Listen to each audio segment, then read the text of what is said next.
Well, good day, everybody. She is friggin' cold. We're hitting into a deep freeze.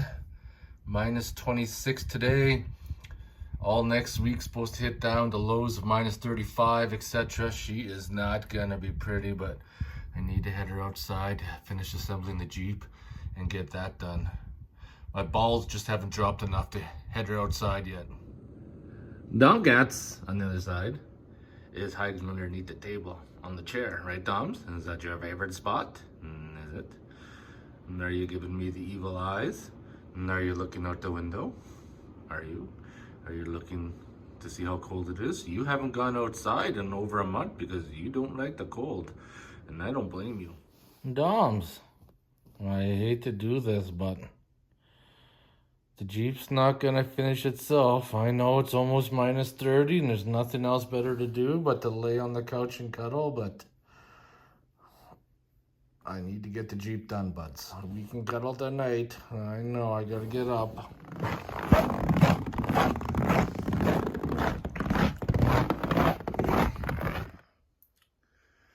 What a friggin' mess. I gotta get this all cleaned up. Jeep back together so it's drivable again.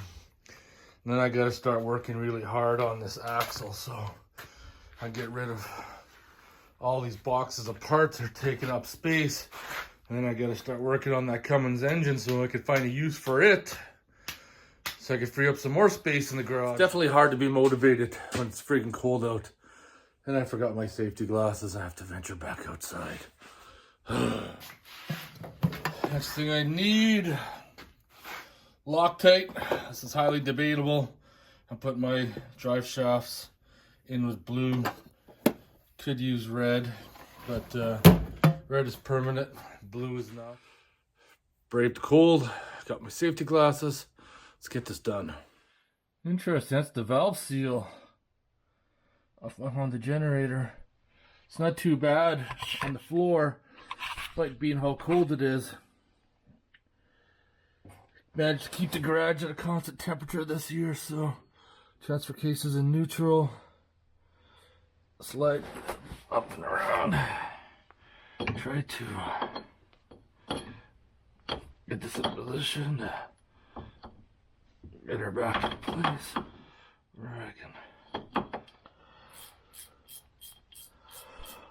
This is where a ratchet wrench is coming handy.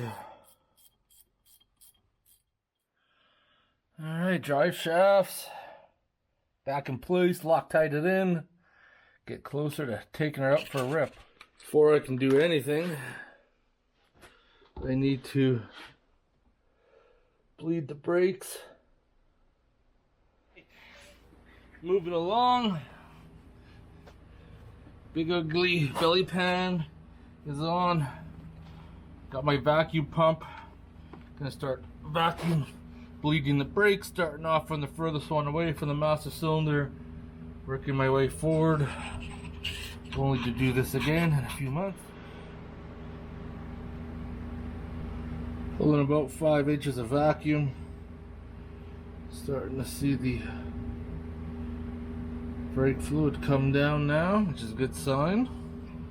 Good sign indeed. Should start building up in the bottom of the tube.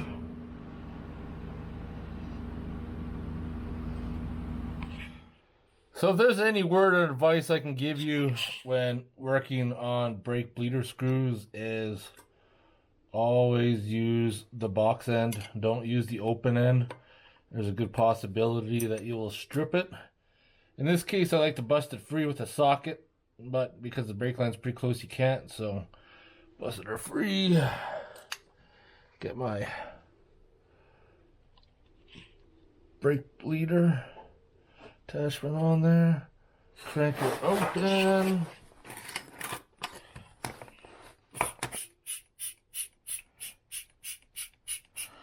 start doing some vacuum. This is the last brake to bleed.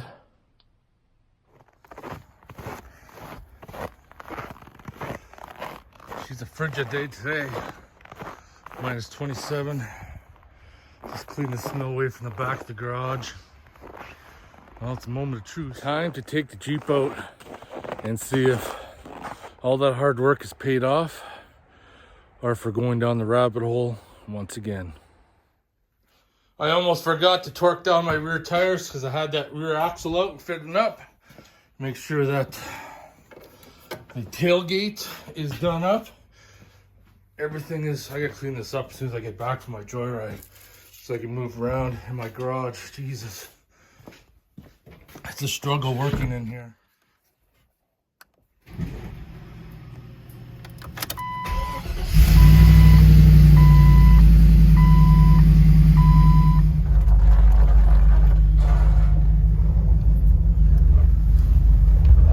Well, the brakes work. That's a good sign.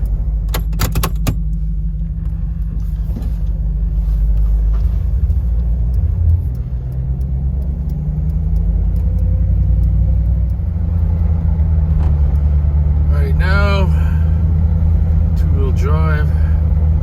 Everything sounds good. Just taking it for a nice leisurely drive.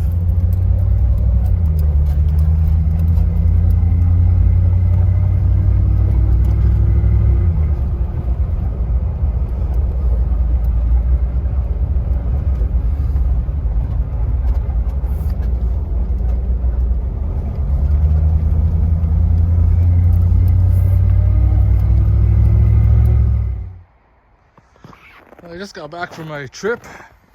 It's all right. Can hear the planetary, but doesn't have that super high-pitched whine that'd become almost deafening in there. I will have to probably change oil within like 5,000 K in that transfer case just to dump all the fluid out, because it'll be full of metal filing too as the planetary gear mesh together. I do need to somewhat move stuff around in here now.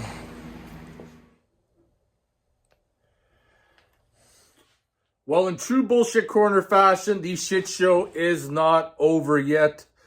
And I'm going to explain that to you in just a second. We still got some transfer case drama that is going on. So what you can see behind me on the bench is an MP233 that was connected to a 4L60 that I just picked up. And the reason why I picked it up is because I believe the input gear in the transmission or transfer case is wrong. I believe now that I think about it, after I got it all assembled and put it back together, and even though the high-pitched whine was gone, there's still a low-pitched growl. And I remember taking it apart and I looked at it, and then when I looked at the gear cut of the MP231 Jeep afterwards, I realized that the gear cut was a lot thinner. So I believe, even though the planetary had a thin cut gear, I believe someone bastardized it and put the wrong input in. But not only that, the annulus or the ring gear could be wrong too. They are just slightly smaller, so I brought the Jeep back into the MP231, and I also brought these telescopic gauges home from my toolbox at work because we need to do some measurements. And what I mean by that is that the ring gear on the thicker cut ones is a little bit smaller. Now, my transfer case, the Chevy one, the front case half, that's the only thing we can confirm at this point, has a build date of 96. So it should be after the thick cut gears, because the thick cut and thin cut gears change between 94 and 95. But I'm pretty sure the input is a thick cut, and I'm going to verify that by taking this one apart. So there's also two different options I'm looking at. I contacted Advanced Adapters, and I picked up the adapter to adapt this to the 4L60, which I don't believe they had offered when I first started doing this, but they offer it now. Also, this one is set up for an automatic because this plate is a little bit thicker. Can this be switched over to a manual shift if needed? We're going to find out, but fingers are crossed that the one in my Jeep is made for a thin cup. We won't know till we pull it apart. And I'm not even going to pull the one out of the Jeep until I take this one apart and verify the input gear, and I'll know from memory whether or not it's right or wrong. I'm going to take the speed sensor out. May actually work as a backup for the system we already have. It does appear to look the same.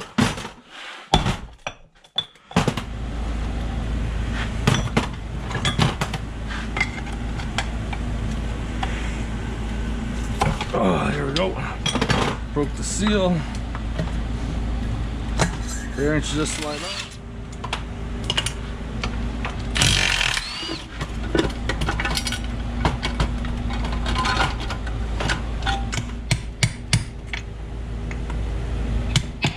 Coming out at all, so I'm gonna have to get rammy with it. Telling you, usually seals just fall out, but this one's just corroded in there. I can't believe the ignorance on this thing. They JB weld this seal in there. What the heck?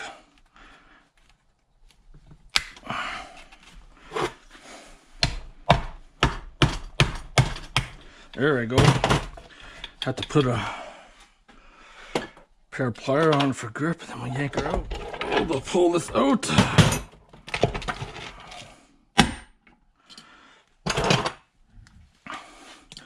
I know whoever designed these should be slapped around, because engineer Johnny must have had his fingers in this.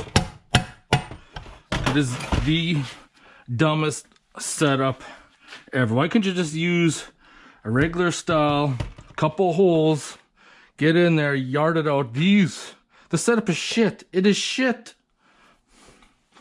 You need special pliers, and they don't even do a very good job because they always just grab and snap off. Oh, I need to take 5 because I'm gonna fucking smash something. Slide this ring around.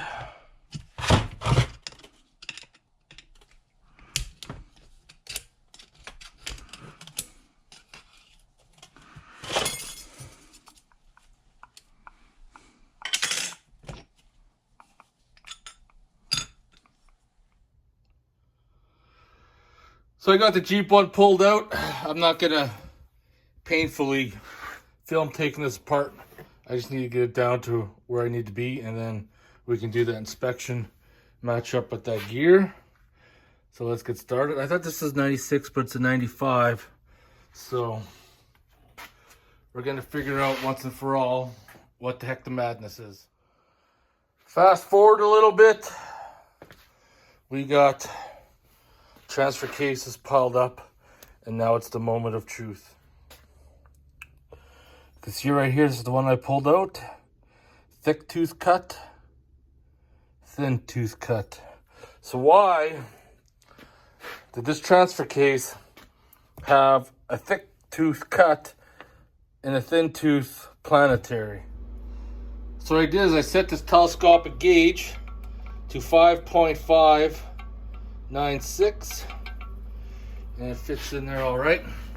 I got to make sure that's going to be the same with this. If it's not, then we're going to be pooped. And I think we may be good. We may be good. So the thicker, or the wide tooth annulus, use a measurement of 5.578. That's what I set this up to. So I know I have the modern style annulus in there. The only issue is the tooth cut.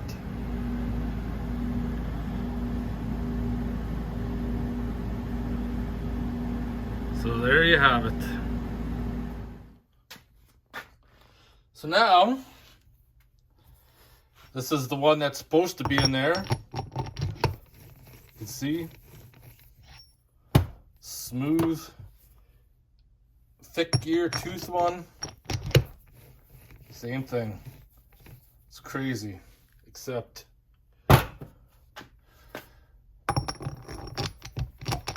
I'm so glad that this transfer case drama is over with. I really, truly, honestly think now that the 6-gear planetary that I made was not the issue, which I had originally thought. The issue was indeed the input gear, thicker tooth cut. The annulus ring gear, measured that. It's the right one that I need. The planetary was the thin cut gears. Why was there a thick cut input in all of that is a question that I want to know.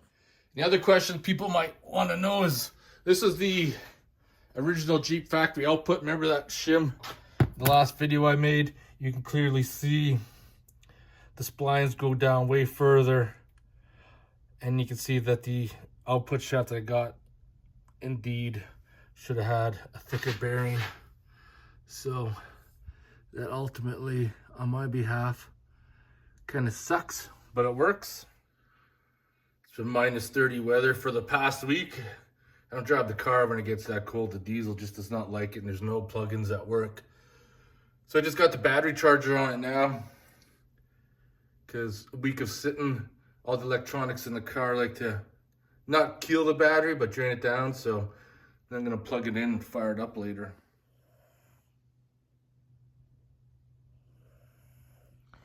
Doms, you're just snoring away. But I gotta go to the garage. I know you want to cuddle all day. Do you want some chin scratches? Do you? Am I gonna go to the garage? Am I? Am I? Chin scratches? You don't care, do you? Nothing like the stench of transmission fluid. All right. Guess I'll get this all cleaned up and reassembled. Better be for the last time, because I ain't taking it apart again.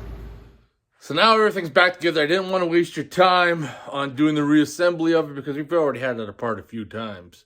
I don't need to B-roll that anymore. One thing though, it sure is way smoother to turn over now with the proper input gear, that's for sure. But there's something else I had to do, and the only reason why I did it is that I read it off of the advanced adapters instructions. So I'd measured how far it went in to the bearing and calculated that, and then I went back underneath my Jeep,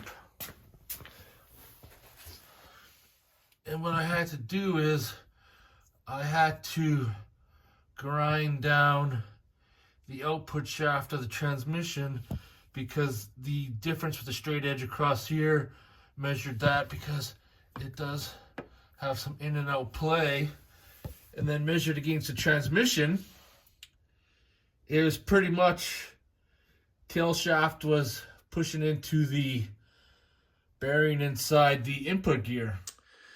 And what made me think about that is the first time I had it out, it made the noise, but it didn't make the noise right away.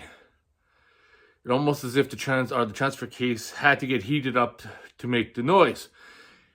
And once the first time I had it apart and put it back together, it started making the noise right away. And the only thing that was different was the first time I had a gasket in, and then the gasket tore, and then the second time I siliconed it.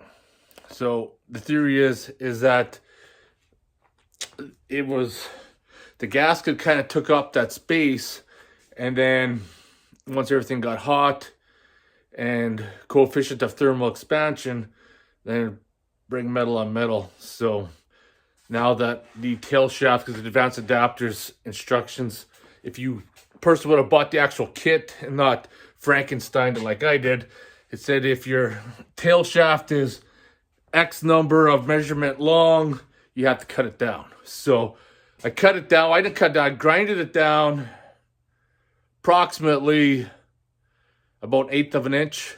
maybe a little greater. So I shouldn't have that issue now.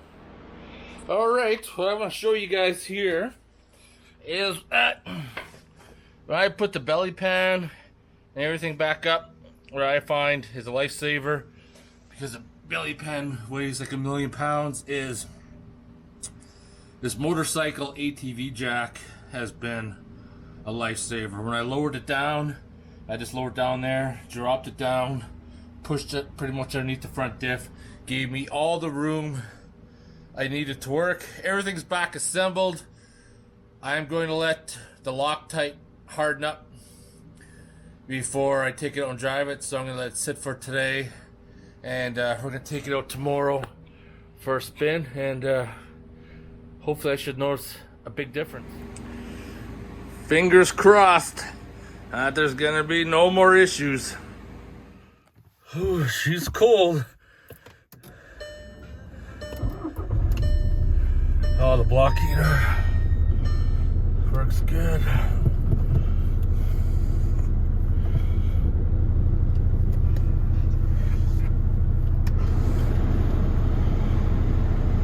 It's gonna be nice to drive the car. It's been like a week and a half. This cold snap will just not let up. All right, it's the following day, and now it is the moment of truth, whether or not the transfer case drama is over with. It is, it's pretty chilly outside. I was going to start welding up on the axle, but this cold snap just won't let up. It's like minus 27, but the wind chill feels like minus 37. I don't really feel like being outside working in the garage.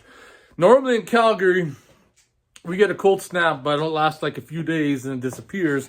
But this last cold snap's been a few weeks, and I'm not really used to that at all. It's, you know, springtime's coming around the corner. However, let's take the Jeep out.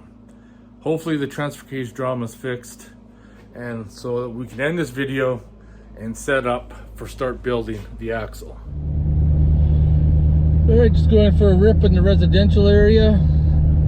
Everything seems to be pretty smooth.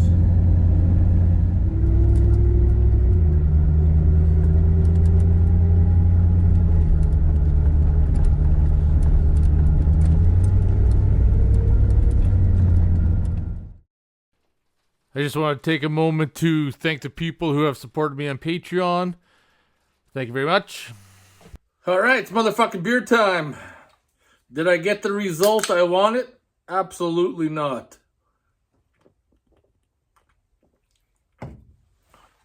Let's identify some of the issues over the past few videos that we identified with. We use the special sealer on the input and output bearings, ones that are possible that they could spin in the case. Also realize the play in the front output shaft due to that MP241 output shaft used a thicker bearing, so the splines can't go down as far. So I had to machine that shaft, but there's still enough room that it can contact the seal and not have it to work. We also realized that there's a wide tooth input and a narrow tooth setup. The annulus measured out to be a ring gear, whichever way you want to refer to it, measured out to be the correct one. So at this point in time, was there any change with everything I just did? It still is the same. And that's the part that really baffles me. The really loud whine is gone, but you can still hear something. And at this point in time, I'm just going to roll with it. Sooner or later, something will disintegrate and its ugly face will show. I just totally baffled at this point in time. Went through everything, inspected everything. Don't know. Maybe it's something that's not even related. Could be something crazy like maybe the transmission's about to shit itself. But why it would only do it in 4-wheel drive high and not really noticeable in 2-wheel drive or 4-wheel drive low is beyond me. Because I understand the 6-gear planetary will make more noise than what a 3-gear planetary will. But it just seems a little louder than what I want. And I never had that issue before. Only on that one camping trip, coming back and start to make that noise. So, I don't know. I'm at a loss. Anyways, it's motherfucking beer time. It's time to move on to other projects. Sooner or later, it'll self-destruct and we'll know. Because like I said, I got the parts ordered. Worst case scenario, rebuild the Jeep transfer case and start over fresh.